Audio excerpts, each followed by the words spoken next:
All rise. Judge Vanderbeek Court now in session. Judge, this is case number JVB 1001, Cooper versus Johnson. Thank you. You all may be seated. Okay, Mr. Cooper, you brought this case before the court. What's going on? Yes, Your Honor. I brought this case to court because I'd like to put myself on child support. Buckle up, guys, because this case flips the script right from the jump. Instead of dodging child support, Mr. Cooper is sprinting toward it. Why? Because he says it's the only way he can consistently see his kids. It's a move dripping with desperation. But is it a strategy for fairness or a trap waiting to snap? One thing's certain, this isn't your usual day. Often.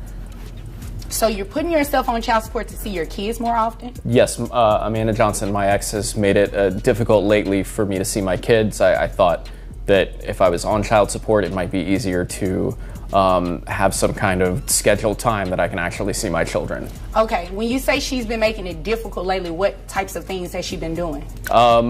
She's been rescheduling when I come to pick them up. She's said that she's too busy and that I can't hang out with them on the weekends. She's just generally made it tough for me to see my kids. Okay.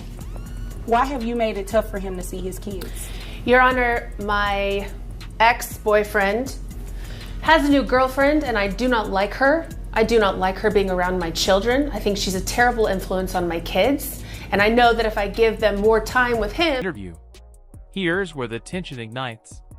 Cooper reveals that his ex, Amanda, has been making it nearly impossible to see his children, canceling pickups, blocking weekends, reshuffling schedules. But why? Amanda steps in with her side, and it's not about danger or neglect. It's about not liking his new fiancée. That's right, the gatekeeping isn't legal, it's personal. Hold on tight, because Amanda's reason drops like a bomb.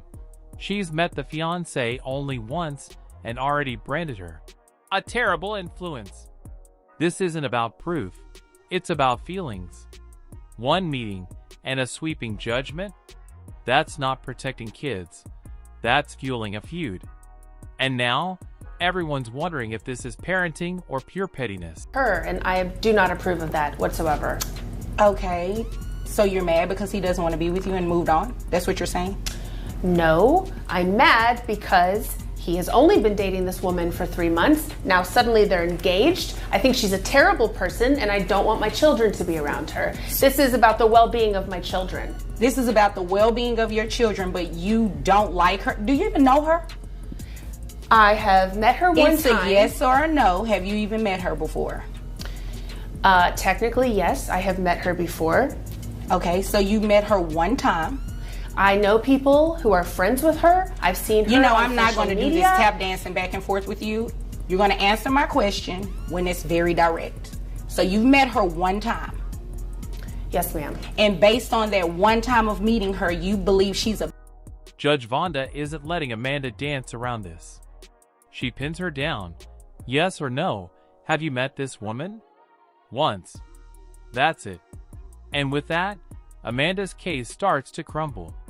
It's a courtroom reality check. You can't wage war on an entire relationship based on a single handshake.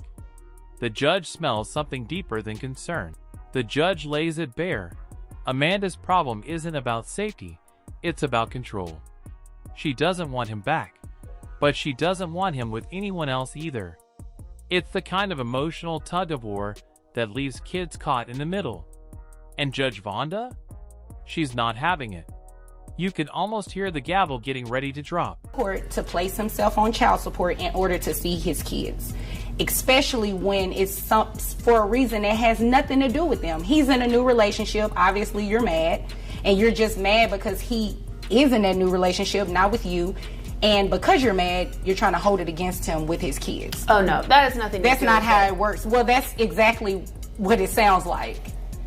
I mean, that's what it sounds like, right? That's what it sounds like, Your Honor. Yep. I don't want to be with him at all. No, you don't want him back. You just don't want him to be with anyone else. Thank you, Your Honor. That's what it is. I mean, that's what it sounds like. And you can roll your eyes and everything. You know, that doesn't bother me one bit because I can do it too. So, we're going to go ahead and start child support today. You are going to allow him to see the children. It's not a what if, I don't like her, she's a bad influence. It has nothing to do with that. You're going to allow him to. Judge Vonda flips the dynamic. Child support starts today. Visitation rights are locked in. No more. What if I don't like her? Arguments. No more gatekeeping. This isn't just a win for Cooper, it's a strike against manipulative co-parenting. When the judge says it's about the kids, she means it, and she enforces it. The legal win is set, but now comes the math. Cooper earns $48,000 a year, with Medicaid in play. The judge makes it crystal clear, Medicaid is a benefit, but someone has to reimburse the state. This is where noble intentions meet hard numbers, and Cooper's about to learn exactly what that costs every month. Yes, ma'am. Okay, thanks. And you understand that you're going to be paying child support, right? Yes, Your Honor. Okay. Now, how much money do you make a year? $48,000. $48,000. And how old are the children? 12 and 14. 12 and 14. And who covers health insurance for the children? We have Medicaid, Your Honor. Okay. So just so you all are aware, Medicaid is not health insurance. It's a benefit provided through the state, you know, to assist with the children going to the doctor and the hospital if needed or anything like that. So that, because it is from a state agency, you are going to have to pay it back to them, okay? Okay. And it's going to be included in your monthly obligation for child support. You understand? Okay. Okay. So I have your gross at $4,000 a month, which brings your net to $3,000.